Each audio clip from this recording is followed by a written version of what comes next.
नोंथांनि बियाबनि माखासे रायजो राजाफोरा बिपिएफआव जयन जादों मा फोरमायगोन?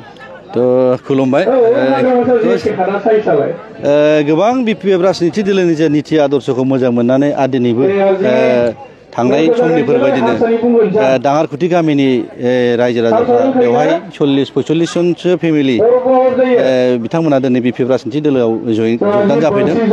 बेखौ आङो गोसो गोरबोनिफ्राय बिथांमोनखौ बिपिएफ राजनिति दोलोनि जानानै बिथांमोनखौ आङो बरायदों आरो आसा खालामदों बिथांमोननि जे सहाय सुजुगिता निस्सय जोङो बिपिएफ राजनिति दोलो हिसाबै सोलिबाय थानायाव जेरैबायदि जों सक्तिशालि दंमोन बेनिफ्राय आरो बांसिनै सक्तिशालि जानो हागोन आरो फैबाय थागोन इलेक्सनाव जों गोरलैयैनो देरहासार जानो हागोन जों बेखौ मिजिंथिनो हायो।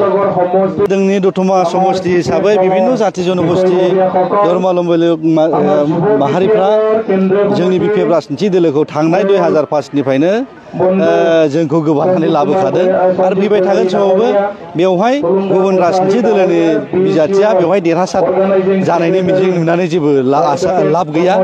बेवहाय बे ओनसोलनि रायजो राजाया बिपिएफ राजनिति दोलोनि बिजाथि हिसाबै आंखौनो बे दतमा समस्तिनिफ्राय फिन खेबसेबाव बेवहाय देरहासार खालामगोना रोखा। मानो होनोबा थांनाय जे बे 5 बोसोराव बिपिएफ आरो बिजेपिनि बिथांमोना जे सरकार खुंनायाव बे ओनसोलनि बा बिटिसि ओनसोलनि बिथांमोना जेबो जौगाखांनायनि बिथांमोना खामानि मावनो हायाखै आरो फैबाय थागोन समाव बिथांमोना जे हाया बे रोखा। ओंखायनो बे ओनसोलनि रायजो राजाफ्रा आरो बिटिसि बिभिन्न समस्तिनि मानसिफ्रा बे 40टा समस्तिनि रायजो राजाफ्रा फिन खेबसे हाग्रामा महिलारि सारनि दैदेननायाव बिपिएफ राजनिति दोलोनि सरकार लाबोगोन बे 100% रोखा।